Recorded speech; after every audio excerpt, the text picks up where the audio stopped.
विषय मैं आपके सामने प्रस्तुत करने जा रहा हूं, जो नेटवर्क मार्केटिंग यानी कि आरसीएम के मेरे अब तक के सफर में हर रोज मुझे उस सवाल का सामना करना पड़ता है। हर एक साथी हर रोज मुझे कोई ना कोई कॉल आता है, सर इस विषय के ऊपर। वो विषय है बी लेग। एक ऐसा महत्वपूर्ण सवाल, जब इसका जवाब हर एक व्यक्ति के पास होता है, हर एक सीनियर साथी के पास होता है, लेकिन जब ये जवाब वो अपनी टीम को देते हैं तो कुछ ना कुछ कंफ्यूजन पैदा हो जाता है। तो आज उस कंफ्यूजन को दूर करने के लिए मैं वीडियो बना रहा हूं। तो सबसे पहले हम बात करेंगे कि बी लेग क्या है। तो बी लेग, आज पूरी नेटवर्क मार्केटिंग इंडस्ट्री को पता है कि बी लेग क्या होता है। देखिए सर, किसी भी नेटवर्क मार्केटिंग में काम करने वक्त अगर आपको कमीशन बनाना है, बिजनेस करना चाहते हो, नेटवर्क करना चाहते हो, तो आपको कम से कम 2 लाइन में काम करना होता है। बहुत सारी ऐसी कंपनियां हैं जो सिंगल लेग पे काम करती है, जो सिर्फ मनी सर्कुलेशन होता है, जो चेन सिस्टम है। लेकिन नेटवर्क मार्केटिंग में आपको कम से कम 2 लेगों में यानी कि 2 समूहों में काम करना होता है। अब हमने पिछले वीडियो में देखा था कि आरसीएम में सिंगल लाइन यानी कि एक लेग में भी कमीशन मिलता है। इसके आधार पर मैं उस वक्त भी कहा था कि भारत की शायद पहली ऐसी कंपनी है जो सिंगल लेग में भी कमीशन देती है, खरीदारी का भी, बिजनेस वॉल्यूम का कमीशन देती है। बहुत सारी ऐसी कंपनियां हैं जो सिंगल लेग में कमीशन नहीं देती। अगर आप 2 लेग यानी कि 2 टीम बनाते हो तभी आपका कमीशन बनता है। तो बी लेग यानी कि जहां से आपका आईडी शुरू होता है वहां से आपको 2 अलग अलग लाइनों में काम करना होता है। पहली वाली लाइन जो आप पहले से चला रहे हो या आपकी अपलाइन चला रहे हो उसको बोलते हैं पावर लेग। दूसरी वाली लाइन जो आप नहीं खोलते हो उसको बोलते हैं बी लेग। उसके बाद हर महीने जो लेग बड़ी होती है उसको बोलते हैं पावर लेग, जो लेग छोटी रहती है आखिरी दिन तक उसको बोलते हैं बी लेग। अब कई सारे लोगों के सवाल होते हैं कि सर मेरी टीम में कुछ साथी हैं जो बी लेग खोलना चाहते हैं, तो हम उसको कैसे समझाएं। देखिए सर, बी लेग के बिना बड़ा कमीशन नहीं बनने वाला, वो फाइनल है। लेकिन बी लेग कब खोलना चाहिए, ये एक और सवाल है। पहले हमने बात की बी लेग क्या है, अब मैं बात करना चाहता हूं बी लेग कब खोलना चाहिए। तो देखिए सर, बी लेग एक जिम्मेदारी है। बी लेग एक जिम्मेदारी है। कोई भी इंसान अपनी बेटी का हाथ अगर किसी लड़के के हाथ में देना चाहता है, जब वो रिश्ता देखने जाता है तो सबसे पहले ये देखता है कि जिस लड़के के हाथ में मैं अपनी बेटी का हाथ देना चाहता हूँ, क्या वो अपने खुद के पैरों पर खड़ा हो सकता है, यानी कि उसकी इतनी इनकम खुद कर सकता है, मेरी बेटी या उसकी आने वाले परिवार को पूरी तरह से देखभाल कर पाए, उनकी सभी जरूरतें पूरी कर पाए, उनकी जिम्मेदारी ले पाए। क्या वो अपने पिताजी की इनकम पर तो आधारित नहीं है। बंदा खुद इतना मजबूत है कि किसी भी परिस्थिति में अपने परिवार को पूरी तरह से संभाल पाए आर्थिक परिस्थिति से। तो इसी तरह से एक बी लेग एक जिम्मेदारी है सर। बी लेग में जब आप किसी का भी फॉर्म भरते हो तो वो आपका परिवार है, उसकी पूरी जिम्मेदारी आपके ऊपर है।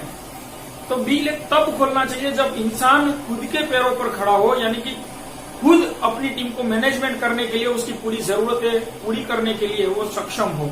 अब मैं बोलना चाहूंगा, देखिए सर, कि अपलाइन जब आपको बोलती है कि आपको अभी बी लेग खोलना चाहिए नहीं खोलना चाहिए, तो कई बार ऐसा होता है कि लोगों को लगता है कि अपलाइन अपने फायदे के लिए मना कर रहा है, क्या अपने फायदे के लिए बी लेग खोलने को बोल रहा है। तो मैं एक ऐसी बात आपको कहना चाहूंगा कि आप खुद डिसाइड करें, खुद सोचे, खुद फाइनल करें कि मुझे बी लेग खोलना चाहिए कि नहीं खोलना चाहिए। तो उसके प्रावधान क्या है, उसका मीटर क्या है, किस तरह से पता चलेगा। तो मैं कुछ बातें रखना चाहता हूं सर। सबसे पहला, अगर आप खुद बी लेग खोलना चाहते हो तो आप खुद चेक करें कि क्या मैं 100% प्रोडक्ट यूजर हूं। अगर आप 100% प्रोडक्ट यूजर नहीं है तो आप अपनी टीम को कुछ नहीं कह पाएंगे सर। तो सबसे पहला, क्या आप 100% प्रोडक्ट यूजर है, वो खुद चेक करें। क्या आप डायमंड क्लब कर रहे हैं, क्या आप सेलिंग कर पा रहे हैं, खुद चेक करें। अगर नहीं कर पा रहे तो पहले सीखे कि मैं कैसे डायमंड क्लब करूं, कैसे मैं 100% प्रोडक्ट यूज करूं। दूसरी बात, क्या मैं हर प्रोग्राम में एंट्री करता हूं सर, जूम के ऊपर हो या फिजिकली प्रोग्राम हो, क्या मैं उसमें जाता हूं, क्या मैं सीखने का प्रयास करता हूं, क्या मैं अपनी टीम को सिखाने के लिए तैयार हूं, क्या अपनी टीम को मैं प्रोग्राम में ला सकता हूं जूम के ऊपर, या फिर फिजिकली प्रोग्राम में मैं अपने टीम को लाने के लिए सक्षम हूं। अगर नहीं है तो पहले ये काम करना शुरू करें। तीसरा पॉइंट, क्या मैंने जो अपनी पावर लेग चल रही है, सीधी लाइन जो चल रही है, उसमें मैंने किसी व्यक्ति को एक्टिव किया है, किसी का ज्वाइनिंग किया है। अगर नहीं किया है तो पहले आपको वो करना चाहिए सर। क्यों? क्योंकि सीधा बी लेग खोलने से आप एक मजबूत लीडर नहीं बन सकते। अगर आपको पहले से पावर लेग में अगर आपने थोड़ा बहुत काम किया, उसमें 4-5 लोगों को आपने एक्टिव किया, उसको मीटिंग में ला रहे हो, उसको पूरा मार्गदर्शन दे रहे हो, तो आप बी लेग आसानी से बहुत ज्यादा स्पीड से चला सकोगे, क्योंकि आपका एक्सपीरियंस बढ़ जाएगा। चौथा एक पॉइंट, क्या मैं खुद कंपनी के सभी लीगली काम करने के लिए तैयार हूं? यानी कि कंपनी का फॉर्म सबमिट करना या कंपनी के लेवल से जो भी हमें जानकारी दी जाती है उस तरह से मैं अपने आप को तैयार करने के लिए सक्षम हूं? अगर नहीं है तो पहले ये सीखे कि बी फॉर्म कैसे भरा जाता है, टीम को कैसे मार्गदर्शन दिया जाता है, कंपनी की वेबसाइटों पर जो भी मैसेज आता है उसको कैसे टीम तक पहुंचाया जाता है, ये सीखे सर। पांचवा, सबसे पहले आप ये देखें कि क्या मैं अपनी टीम को मोटिवेट कर सकता हूं? क्या मैं अपनी टीम को होम मीटिंग दे सकता हूं? क्या मैं नए 5, 10, 15 लोगों के बीच में मीटिंग कर सकता हूं? क्या मैं खुद अपने आप फील्ड में जा सकता हूं बिना अपलाइन के सपोर्ट के? अगर नहीं जा रहे हो, अगर खुद मीटिंग नहीं कर रहे हो, खुद जानकारी नहीं दे सकते हो, तो अभी आपको देर है सर, पहले अपना नॉलेज बढ़ाइए। तो ऐसे कई सारे विषय आपको खुद चेक करने हैं, क्या मैं कर रहा हूं। और एक आखिरी एक ऐसा सवाल जो हर व्यक्ति को अपने आप से पूछना चाहिए कि मैं क्या ये सोच रहा हूं कि मेरी बी लेग में 2-4 लोग एक्टिव हो जाएं तो मेरा आसानी से कमीशन बनना शुरू हो जाएगा। अगर आप ये सोचते हो कि मेरी टीम में मैं तुरंत बी लेग खोल दूं और तुरंत 2-4 लोगों को मैं एक्टिव कर दूं और मेरा कमीशन आना शुरू हो जाएगा, तो ये सोच के साथ आप कभी बड़े लेवल पर नहीं जा सकते। क्यों नहीं जा सकते? क्योंकि जितनी बड़ी इमारत, जितनी ज्यादा मंजिला इमारत आपको खड़ी करनी है, उतनी ज्यादा उसकी नींव जमीन में डालनी पड़ती है सर। अगर मान लो आपको 10 मंजिला को इमारत खड़ी करनी है तो कम से कम 15 फीट तक आपको जमीन के अंदर उसकी नींव भरनी पड़ती है सर।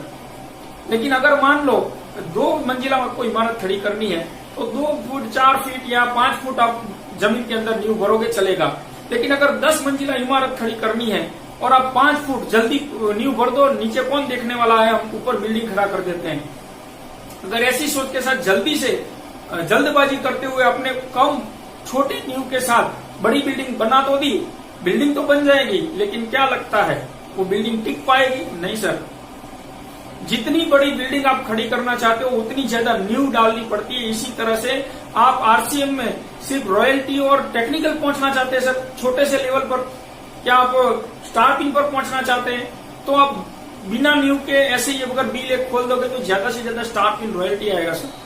लेकिन अगर आप emerald, star emerald, Ruby star Ruby, sapphire, diamond ऐसे बड़े लेवल पर जाना चाहते हो सर, बहुत बड़ी बिल्डिंग खड़ी करना चाहते हो, तो आपको सबसे पहले अपनी नींव मजबूत करनी पड़ेगी। और नींव क्या है सर?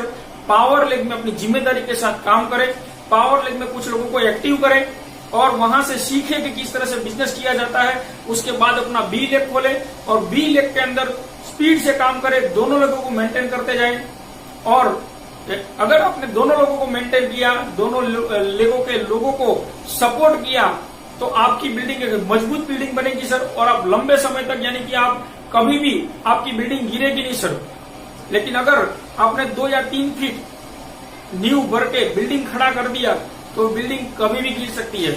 इसी तरह से आपने अगर जल्दी से बी लेग खोल दिया, आपके पास नॉलेज कम है, आप डायमंड क्लब नहीं कर रहे हो, आप सेलिंग नहीं कर पा रहे हो, आप लोगों को प्लान नहीं दिखा पा रहे हो, आपको कंपनी का लीगली इंफॉर्मेशन पता नहीं है, किस तरह से फॉर्म भरता है, किस तरह से लीगली काम किया जाता है, आप लगातार मीटिंगों में नहीं आ रहे हो, सीखने पर फोकस नहीं कर रहे हो, बस ऐसे ही बस लोगों को ज्वाइनिंग करते जा रहे हो, आप ना होम मीटिंग कर पा रहे हो, ना किसी को प्रोडक्ट के बारे में ज्यादा अच्छी जानकारी दे पा रहे हो, और अगर आपने बी लेग खोल दिया तो आपका वो कमजोर नींव आपको ही नुकसान करेगा सर, अपलाइन को कोई फर्क नहीं पड़ेगा। तो माफी चाहता हूं सर, मेरी बातों से अगर बुरा लगा हो तो मैं सभी लोगों को कहना चाहूंगा, अगर आप बी लेग खोलना चाहते हो तो पहले अपने आप को चेक करें कि क्या मैं खुद को इतना काबिल समझता हूं कि मैं अपना बी लेग खोल दूं। बी लेग खोलना है सर। अगर आप बी लेग नहीं खोलोगे तो आपका कमीशन बड़ा नहीं बनेगा, हम भी जानते हैं और हम भी चाहते हैं हमारी टीम में सभी साथियों का कमीशन बड़ा बने। लेकिन बड़े कमीशन की आशा में अगर आप जल्दबाजी करोगे तो कमीशन शुरुआत में तो आपको अच्छा लगेगा, लेकिन आगे जाके बिल्डिंग धराशायी हो जाएगा और अपलाइन उस पर कुछ नहीं कर पाएंगे। तो अगर आप सिर्फ बी लेग पर फोकस कर रहे हैं सर, अभी अपने नॉलेज पर फोकस करें। जो भी साथी नए हैं, अभी डिस्ट्रीब्यूटर नए नए बने हैं या फिर थोड़े दिन हुए हैं, कई सारे लोग 1 साल तक आरसी में रहते हैं, लेकिन जो नॉलेज लेना चाहिए, जो जिम्मेदारी लेनी चाहिए, वो खुद नहीं ले रहे हैं और बी लेग खोलकर काम करना शुरू तो कर देते हैं, लेकिन उतना उनको रिजल्ट नहीं मिलता। क्यों? क्योंकि वो लोग जल्दबाजी की है, नींव अच्छी नहीं भरी है। तो मैं आप सभी को कहना चाहूंगा, मेरा वीडियो बनाने का एक ही मकसद है सर, कि मेरी टीम का या आरसीएम डिस्ट्रीब्यूटर जो भी है, वो अपने आप को पहले मजबूत करे, अपने नॉलेज को मजबूत करे, अपनी सभी शक्तियों को पहले पावरफुल करे, उसके बाद अगर बी लेग खोलेंगे तो बहुत शानदार रिजल्ट आएगा सर।